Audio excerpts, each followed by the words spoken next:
اعوذ باللہ من الشیطان اللعین الرجیم بسم اللہ الرحمن الرحیم لقد کان لکم فی رسول اللہ اسوۃ حسنۃ لمن کان یرجو اللہ والیوم الآخر وذکر اللہ کثیرا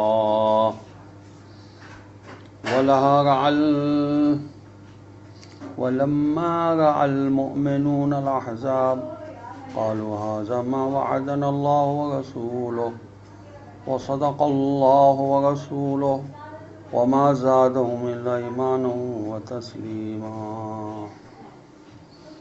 من المؤمنين رجال صدقوا ما عاهدوا الله عليه فمنهم من قضى نحبه ومنهم من ينتظر وما بدلوا تبديلا. ليجزي الله الصادقين بصدقهم ويعذب المنافقين إن شاء ويتوب عليهم إن الله كان غفورا رحيما. ورد الله الذين كفروا بغيظهم لم ينالوا خيرا وكفى الله المؤمنين القتال وَكَانَ اللَّهُ قَوِيًّا عَزِيزًا. اللهم صل على محمد وآل محمد وعجل فرجهم. السلام علیکم ورحمۃ اللہ وبرکاتہ. اللہ تبارک و تعالیٰ کا شکر ہے کہ میں نے سورہ احزاب جو قرآن مجید کا 33 نمبر کا سورہ اس کی 5 آیات کی تلاوت کا شرف حاصل کیا، جن کے نشانات ہیں 21 تا 25. آیت نمبر 21 کا ترجمہ یہ ہے کہ بتحقیق تمہارے لیے اللہ کے رسول میں بہترین نمونہ ہے، ہر اس شخص کے لیے جو اللہ اور روز آخرت کی امید رکھتا ہو اور کثرت سے اللہ کا ذکر کرتا ہو. اسوۃ کا مطلب ہوتا ہے کہ انسان کی وہ حالت جس میں وہ دوسروں کا منبع ہوتا ہے. بہترین نمونہ عمل فی رسول اللہ یعنی ذات رسول میں ہے، کسی صفت کے اعتبار سے نہیں. مثلا یہ نہیں فرمایا رسول اللہ صلی اللہ علیہ وسلم کی شجاعت یا صبر و استقلال میں نمونہ عمل ہے. اس سے یہ بات سمجھ میں آتی ہے کہ ذات رسول صلی اللہ علیہ وسلم مجموعہ کمالات ہے. رسول صلی اللہ علیہ وسلم کی زندگی کا کوئی گوشہ ایسا نہیں جو مسلمانوں کے لیے نمونہ عمل نہ ہو. اس سے دو باتیں سامنے آتی ہیں. نمبر ایک، رسول صلی اللہ علیہ وسلم کی عصمت کہ رسول اللہ صلی اللہ علیہ وسلم سے کوئی عمل نسیان یا خطا کی وجہ سے صادر نہیں ہو سکے گا. اگر رسول صلی اللہ علیہ وسلم سے غلطی صادر ہو سکتی ہے تو رسول صلی اللہ علیہ وسلم کی ذات اسوہ نہیں ہے، بلکہ دیگر مسلمانوں کی طرح وَأَتْبِعُوهُمْ بِإِحْسَانٍ نیکی چال چلن میں ان کی پیروی کرنا ہوگی. لہذا جو لوگ رسول اللہ صلی اللہ علیہ وسلم کو جائز الخطا مجتہد مانتے ہیں وہ قرآن اور عصمت رسول صلی اللہ علیہ وسلم کے خلاف ہیں. رسول اللہ صلی اللہ علیہ وسلم کے حکم کے خلاف جانا کسی صورت جائز نہیں ہے. جو لوگ رسول اللہ صلی اللہ علیہ وسلم کے حکم کے خلاف جانے والوں کے بارے میں یہ کہتے ہیں دو مجتہدوں میں اختلاف میں کوئی حرج نہیں، وہ لوگ رسول اللہ صلی اللہ علیہ وسلم کی ذات میں موجود اسوہ حسنہ کے منکر ثابت ہوتے ہیں. ان کے نزدیک رسول صلی اللہ علیہ وسلم کا فرمان اور آپ صلی اللہ علیہ وسلم کا عمل حجت نہیں ہے. قابل توجہ بات یہ ہے کہ آیت اسوہ کا ذکر اللہ تعالیٰ نے دو حالات کے درمیان فرمایا ہے. ایک طرف مومنین کی آزمائش اور ان کے لیے وزلزلوا زلزالا شدیدا، اور منافقین اور ضعیف الایمان لوگوں کی اضطرابی حالت بیان فرمائی ہے. اور دوسری طرف آیت 22 میں ان مومنین کا ذکر آیا ہے کہ لشکرہائے کفر کو دیکھ کر ان کے ایمان و یقین میں اضافہ ہوتا ہے. ان دو متضاد کرداروں کے درمیان رسول اللہ صلی اللہ علیہ وسلم کی ذات کو اسوہ قرار دیا گیا کہ منافقین اور ضعیف الایمان لوگوں کے لیے اسوہ رسول ایک دلیل و حجت تھی جس سے آپ صلی اللہ علیہ وسلم کی رسالت اور اس کی حقانیت واضح طور پر ثابت ہو جاتی ہے. چنانچہ حضرت علی علیہ السلام اپنی شجاعت و بہادری میں یکتا ہونے کے باوجود فرماتے ہیں کہ جب جنگ شدید ہو جاتی تو ہم رسول اللہ صلی اللہ علیہ وسلم کی پناہ میں جاتے تھے. چنانچہ رسول اللہ صلی اللہ علیہ وسلم ہم سب سے زیادہ دشمن کے نزدیک ہوتے تھے۔ یہ نہج البلاغہ میں کلمہ قصار ہے جس کا نمبر ہے 9 فصل الغرائب میں۔ اور خندق کی کھدائی میں دیگر مسلمانوں کے ساتھ ساتھ کھدائی کے کام میں برابر کا حصہ لیتے تھے۔ اس طرح مومنین کو اپنے ایمان میں اضافے اور یقین کو مزید پختہ کرنے کا موقع ملا۔ آیت میں ارشاد ہے کہ لمن کان یرجو اللہ والیوم الآخر، رسول اللہ صلی اللہ علیہ وسلم کو وہ لوگ اسوہ قرار دیتے ہیں جو اللہ کی بارگاہ میں جانے پر پختہ یقین رکھتے ہیں، چونکہ رسول اللہ صلی اللہ علیہ وسلم کے اسوہ حسنہ کو قبول کرنے کی صورت میں نجات ہے۔ اس میں اشارہ ہے ان لوگوں کی طرف جو رسول اللہ صلی اللہ علیہ وسلم کے قول و فعل میں شک و شبہ کرتے ہیں، خواہ جنگ میں شریک معاصرین ہوں یا بعد والے وہ لوگ ہوں جو رسول اللہ صلی اللہ علیہ وسلم کو جائز الخطا سمجھتے ہیں۔ ارشاد ہے وَذَكَرَ اللَّهَ كَثِيرًا، اور رسول صلی اللہ علیہ وسلم کے اسوے کو وہ لوگ مشعل راہ قرار دیں گے جو خواب غفلت میں نہیں ہیں، کثرت سے ذکر خدا کرتے ہیں، یہ لوگ بیدار دل ہوتے ہیں، رسول اللہ صلی اللہ علیہ وسلم کی زندگی کے تمام گوشے نمونۂ عمل ہیں۔ اسوہ کا مطلق ذکر کرنے سے یہ بات واضح ہو گئی کہ رسول صلی اللہ علیہ وسلم جائز الخطا نہیں ہیں۔ اگر جائز الخطا ہوتے تو اللہ بے احسان کی طرح کوئی قید عائد فرما دیتا۔ آیت نمبر 22 کا ترجمہ یہ ہے، اور جب مومنوں نے لشکر دیکھے تو کہنے لگے یہ وہی ہے جس کا اللہ اس کے رسول صلی اللہ علیہ وسلم نے ہم سے وعدہ کیا تھا، اور اللہ اس کے رسول صلی اللہ علیہ وسلم نے سچ فرمایا تھا، اور اس واقعے نے ان کے ایمان و تسلیم میں مزید اضافہ کر دیا۔ جب صدق دل سے ایمان پر قائم لوگوں نے لشکرائے کفر کو دیکھا تو جو وعدہ الہی ان کے ذہنوں میں راسخ تھا وہ یاد آ گیا۔ بعض کے نزدیک اس وعدے سے مراد سورہ بقرہ کی آیت 214 ہے جو ابن عباس کی روایت کے مطابق واقع احزاب سے 1 سال پہلے نازل ہوئی تھی۔ وہ آیت یہ ہے ام حسبتم ان تدخلوا الجنۃ ولما یاتکم مثل الذین خلوا من قبلکم مستهم البأساء والضراء والزلزلوا حتى يقول الرسول والذین آمنوا معه متى نصر اللہ الا ان نصر اللہ قریب۔ کیا تم خیال کرتے ہو کہ یوں ہی جنت میں داخل ہو جاؤ گے، حالانکہ ابھی تمہیں اس قسم کے حالات پیش نہیں آئے جو تم سے پہلوں کو پیش آئے تھے؟ انہیں سختیاں اور تکالیف پہنچی اور وہ اس حد تک جھنجھوڑے گئے کہ وقت کا رسول صلی اللہ علیہ وسلم اور اس کے مومن ساتھی پکار اٹھے کہ آخر اللہ کی نصرت کب آئے گی؟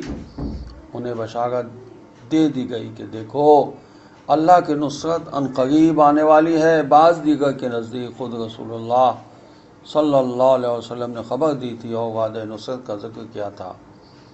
بہرحال دونوں صورتوں میں اہل ایمان نے جب احزاب یعنی لشکرائے کفر کو دیکھا تو وعدہ الہی یاد آ گیا اور ایمان میں پختگی آ گئی۔ چونکہ اس وعدے کا پہلا حصہ وقوع پذیر ہو رہا ہے، وہ یہ تھا کہ اہل ایمان سابقہ امتوں کی طرح سختیوں اور تکلیفوں کے ذریعے جھنجھوڑ دیے جائیں گے۔ مومنین نے دیکھا کہ انہیں وعدہ الہی کے تحت جھنجھوڑا جا رہا ہے۔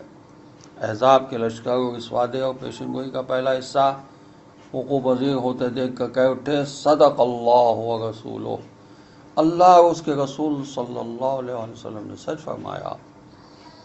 آیت نے آگے کہا کہ وما زادہم الا ایمانا و تسلیما، اس وعدہ الہی کا پہلا حصہ وقوع پذیر ہونے کے بعد اللہ کے وعدہ نصرت اور رسول صلی اللہ علیہ وسلم کی رسالت پر ان کے درمیان میں مزید پختگی آ گئی۔ یہ بات واضح ہے کہ ایمان کے درجات ہوتے ہیں، کچھ ضعیف الایمان ہوتے ہیں، کچھ متوسط درجے کے ایمان پر فائز ہوتے ہیں، اور چند ایک ہستیاں ایمان کے اعلیٰ ترین درجے پر فائز ہوتی ہیں۔ ایمان کا اعلیٰ ترین درجہ ایمان بالغیب سے بالا تر ایمان بالشہود کی منزل میں ہے۔ روایت ہے کہ حضرت علی علیہ السلام نے فرمایا وہ اللہ ان چیزوں سے بھی زیادہ اپنے مقام پر ثابت و آشکار ہے کہ جنہیں آنکھیں دیکھتی ہیں۔ جب ایمان شہود کی منزل میں آ جاتا ہے تو یہ مقام عصمت ہے، لیکن جن کا ایمان بالغیب کی منزلوں میں ہوتا ہے ان کا ایمان ترقی پذیر ہے۔ لیزدادوا ایمانا مع ایمانہم، سورہ فتح قرآن مجید کا 48واں سورہ، اس کی آیت نمبر 4 میں ارشاد ہوا تاکہ ان کے ایمان کے ساتھ مزید ایمان کا اضافہ کرے۔ وَأَمَّا الَّذِينَ آمَنُوا فَزَادَتْهُمْ ایمانا، یہ سورہ توبہ جو قرآن مجید کا 9 نمبر کا سورہ ہے، اس کی آیت نمبر 124 ہے، کہ جس میں کہا گیا پس ایمان والوں کے ایمان میں تو اس نے اضافہ ہی کیا ہے۔ واقعہ احزاب قرآن کی طرح ثابت ہوا، قرآن میں مومنین کے لیے شفا و رحمت ہے اور کافروں کے لیے خسارت میں اضافہ ہے۔ وَنُنَزِّلُ مِنَ الْقُرْآنِ مَا هُوَ شِفَاءٌ وَرَحْمَةٌ لِّلْمُؤْمِنِينَ وَلَا يَزِيدُ الظَّالِمِينَ إِلَّا خَسَارًا، سورہ بنی اسرائیل جو قرآن مجید کا 17 نمبر کا سورہ ہے، اس کی آیت نمبر 82 میں ارشاد ہوا، اور ہم قرآن میں سے ایسی چیز نازل کرتے ہیں جو مومنین کے لیے تو شفا و رحمت ہے، لیکن ظالموں کے لیے تو صرف خسارے میں اضافہ کرتی ہے۔ اسی قرآن میں رحمت ہے مومن کے لیے اور خسارہ ہے کافر کے لیے۔ جنگ احزاب سے مومن کے ایمان و منافقین کے نفاق میں اضافہ ہوتا ہے۔ آزمائش کی منزل میں ایمان و نفاق دونوں میں اضافہ ہوتا ہے۔ رسول صلی اللہ علیہ وسلم کے وعدے کو مومن صدق اللہ و رسولہ کہتے ہیں، جبکہ منافق اسے دھوکہ قرار دیتے ہیں۔ آیت نمبر 23 کا ترجمہ یہ ہے، مومنین میں ایسے لوگ موجود ہیں جنہوں نے اللہ سے کیے ہوئے عہد کو سچا کر دکھایا، ان میں سے بعض نے اپنی ذمہ داری کو پورا کیا اور ان میں سے بعض انتظار کر رہے ہیں اور وہ ذرا بھی نہیں بدلے۔ نحبتن کا مطلب ہوتا ہے اس نظر کو کہتے ہیں جس کا پورا کرنا واجب ہو، مجازن اس سے موت مراد لی جاتی ہے۔ ارشاد ہوا کہ من المؤمنین رجال، ان مومنوں کا ذکر رجال کے ساتھ کرنے میں ممکن ہے اس بات کی طرف اشارہ مقصود ہو کہ یہ لوگ استقامت والے ہیں، چونکہ رجل پاؤں سے ماخوذ ہے جو استقامت کا ذریعہ ہے۔ من المؤمنین، اہل ایمان میں سے ایک جماعت کا ذکر ہے جنہوں نے میدان کارزار میں استقامت دکھائی ہے۔ اس کے مصداق کے لیے تاریخی شواہد کی طرف رجوع کرنا ہوگا، راوی کی روایت کی طرف نہیں، مگر یہ کہ راوی کی روایت تاریخی شواہد کے مطابق ہو۔ صدق ما عاہد اللہ علیہ، ہر مومن کا اللہ کے ساتھ ایک عہد و میثاق ہوتا ہے، تاہم ممکن ہے اس عہد و میثاق کی طرف اشارہ ہو جو خاص طور پر جنگ سے فرار نہ ہونے پر لیا گیا ہے۔ چنانچہ فرمایا وَلَقَدْ كَانُوا عَاهَدُوا اللَّهَ مِن قَبْلُ لَا يُوَلُّونَ الْأَدْبَارَ وَكَانَ عَهْدُ اللَّهِ مَسْئُولًا، سورہ احزاب قرآن مجید کا 33 نمبر کا سورہ، اس کی آیت نمبر 15 میں ارشاد ہوا، حالانکہ پہلے یہ لوگ اللہ سے عہد کر چکے تھے کہ پیٹ نہیں پھیریں گے، اور اللہ کے ساتھ ہونے والے عہد کے بارے میں بعض پرس ہوگی، اس میں ان لوگوں کی طرف اشارہ ہے جو اس عہد کی خلاف ورزی کرتے ہوئے جنگ سے فرار ہو گئے۔ فَمِنْهُمْ مَنْ قَضَىٰ نَحْبَهُ، ان میں سے کچھ ایسے ہیں جنہوں نے اپنی نظر پوری کی ہے۔ دوسرے معنی کے اعتبار سے ان مومنین میں سے کچھ ایسے ہیں جو وفا بے عہد کی راہ میں دنیا سے چلے گئے۔ راہ خدا میں موت کو گلے لگانا بھی وفا بے عہد ہے، بلکہ وفا بے عہد کا سب سے اعلیٰ درجہ و فرد اکمل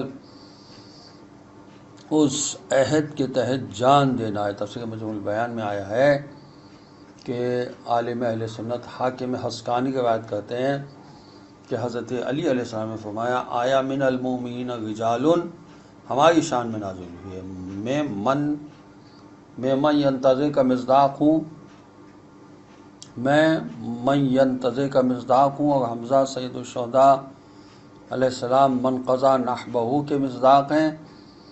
حضرت علی علیہ السلام کوفے میں ضرب منبر تھے، کسی نے آپ علیہ السلام سے اس آیت کے بارے میں پوچھا تو آپ علیہ السلام نے فرمایا یہ آیت میرے عم بزرگوار حضرت حمزہ اور میرے ابن عم عبیدہ بن حارث بن عبد المطلب کے بارے میں نازل ہوئی ہے۔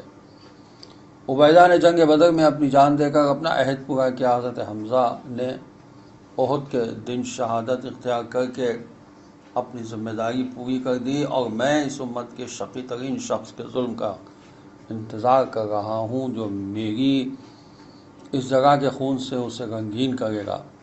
پھر اپنے سر اور ریش مبارک کی طرف اشارہ کیا، پھر فرمایا یہ وہ عہد ہے جو میرے حبیب ابو القاسم صلی اللہ علیہ وسلم نے میرے سپرد کیا ہے۔ یہ شواہد التنزیل کے حاشیے میں لکھا ہے اور صواعق محرقہ میں بھی لکھا ہوا ہے۔ حضرت امام جعفر صادق علیہ السلام سے روایت ہے کہ رسول اللہ صلی اللہ علیہ وسلم نے فرمایا، یا علی من احبک ثم مات فقد قضا نحبہ۔ رسول کافی میں یہ حدیث ہے، اے علی جو آپ سے محبت رکھے اور مر جائے تو اس نے اپنی ذمہ داری پوری کی۔ یہ روایت آپ کے وسیع مصداق کے بارے میں ہے۔ وَمِنْهُمْ مَن يَنتَظِرُ، ان میں سے کچھ ایسے ہیں جو اس بات کے انتظار میں ہیں کہ وفا بعہد کے اعلیٰ مرتبے پر فائز ہوں، رائے خدا میں جان دے دیں یا اسلام کے لیے فتح و نصرت حاصل کریں۔ پھر ارشاد ہوا کہ وَمَا بَدَّلُوا تَبْدِيلًا، یہ لوگ اپنے عہد پر قائم رہے اور کسی قسم کی تبدیلی کے مرتکب نہیں ہوئے۔ یہ انتظار کرنے والوں کے بارے میں ہے کہ جس مدت میں انتظار کرتے رہے اس میں کسی قسم کی تبدیلی کا ارتکاب نہیں کیا۔ اس میں ممکن ہے ان لوگوں کی طرف اشارہ ہو جنہوں نے دین میں تبدیلیاں پیدا کی اور خود بھی حالات کے ساتھ بدلتے رہے۔ اللہ کے ساتھ عہد کرنے والوں کی ایک جماعت نے اپنا عہد سچا کر دکھایا۔ اللہ کے عہد و پیمان پر قائم لوگ منتظر شہادت ہوتے ہیں اور مومن کے موقف میں تبدیلی نہیں آتی۔ آیت نمبر 24 کا ترجمہ یہ ہے، تاکہ اللہ سچوں کو ان کی سچائی کی جزا دے اور چاہے تو منافقین کو عذاب دے یا ان کی توبہ قبول کر لے۔ اللہ یقیناً بڑا معاف کرنے والا رحیم ہے۔ عہد و پیمان اس لیے لیا گیا تاکہ اس عہد کو سچا کر کے دکھانے والوں کو ان کی سچائی کا صلہ دیا جائے اور ایمان و نفاق میں عملی میدان میں تمیز ہو جائے۔ منافقین کو عذاب دیا جائے، انشاءاللہ نے اگر چاہا تو عذاب دیا جائے، نہیں چاہا تو عذاب دینا ضروری نہیں ہے، چونکہ منافق اگر توبہ کرے تو اس کے ساتھ نفاق کا عذاب نہ ہوگا۔ قابل توجہ بات یہ ہے کہ منافق کو عذاب دینے کے لیے انشاء کی قید ہے، صادقین کو صلہ دینے کے لیے کسی قید کا ذکر نہیں ہے، چونکہ صادقین کو صلہ دینا رحمت الہی کے تحت اللہ نے اپنے اوپر واجب کر رکھا ہے۔ کتب ربکم علی نفسہ الرحمہ، سورہ انعام قرآن مجید کا 6واں سورہ ہے، اس کی آیت نمبر 54 میں ارشاد ہوا، تمہارے رب نے رحمت کو اپنے اوپر لازم قرار دیا ہے۔ ایمان کا صلہ لازمی ہے اور نفاق پر عذاب توبہ سے ٹل سکتا ہے۔ آیت نمبر 25 کا ترجمہ یہ ہے، اللہ نے کفار کو اس حال میں پھینک دیا کہ وہ غصے میں جل رہے تھے، وہ کوئی فائدہ بھی حاصل نہ کر سکے۔ لڑائی میں مومنین کے لیے اللہ ہی کافی ہے اور اللہ بڑا طاقت والا غالب آنے والا ہے۔ وَرَدَّ اللَّهُ الَّذِينَ كَفَرُوا، یعنی اللہ نے کافروں کو واپس کیا۔ اللہ نے ایسے اسباب پیدا کیے جن کے نتیجے میں ان حملہ آوروں کو نامراد واپس جانا پڑا۔ وہ اسباب خندق کھدوانا اور سخت ترین سردی میں آندھی چلانا تھے۔ کفار کو غم و غصے اور غیظ و غضب کے ساتھ واپس جانا پڑا۔ ان کے لیے یہ ایک عظیم حادثہ تھا کہ ہزاروں کی تعداد میں لشکر کی تشکیل کی، اس پر زر کثیر خرچ کیا اور 25 دن تک مدینے میں بلا نتیجہ رکنا پڑا۔ پھر مدینے کی خیرات پر قبضے، مسلمان کو نابود کرنے کا جو خواب وہ دیکھ رہے تھے، اس میں ناکامی دیکھنا پڑی۔ لم ینالوا خیرا، کافروں کے غم و غصے کی وجہ یہ بھی تھی کہ اس عظیم اہتمام کے ساتھ اتنا بڑا لشکر بنانے کے باوجود کسی نتیجے تک نہیں پہنچ پائے اور نامراد واپس جانا پڑا۔ جب اللہ تعالیٰ کی کمک و حمایت حاصل ہو گئی تو پھر کسی غیر اللہ کی احتیاج باقی نہیں رہتی۔ اس جگہ قتال اللہ کی طرف سے ہوا اور کافر اللہ کے قتال کا مقابلہ نہ کر سکے اور مومنین کے لیے کسی قسم کی ضرورت باقی نہیں رہی۔ متعدد مصادر میں آیا ہے کہ حضرت عبداللہ بن مسعود اپنے مصحف میں اس آیت کو اس طرح پڑھتے تھے، وَكَفَى اللَّهُ الْمُؤْمِنِينَ الْقِتَالَ بِعَلِيِّ ابن ابی طالب، لڑائی میں مومنین کے لیے اللہ کافی ہے۔ علی ابن ابی طالب علیہ السلام کے ذریعے ملاحظہ ہو شواہد التنزیل اور تاریخ دمشق ابن عساکر، در حالات امیر المومنین علیہ السلام، تفسیر الدر المنشور۔ حضرت ابن عباس کی روایت ہے کہ یہ آیت حضرت علی علیہ السلام کی شان میں نازل ہوئی ہے، یہ بھی شواہد التنزیل میں لکھا ہوا ہے، اور اللہ کی قوت اور بالادستی اس کے مقابلے میں ان کافروں کی کیا حیثیت ہے۔ اللہ کی کمک حاصل ہونے کی صورت میں دشمن کے سارے حربے ناکام ہو جاتے ہیں۔ خدا ہمیں قرآن کو سمجھنے اور اس پر عمل کرنے کی توفیق عطا فرمائے۔ السلام علیکم ورحمۃ اللہ وبرکاتہ۔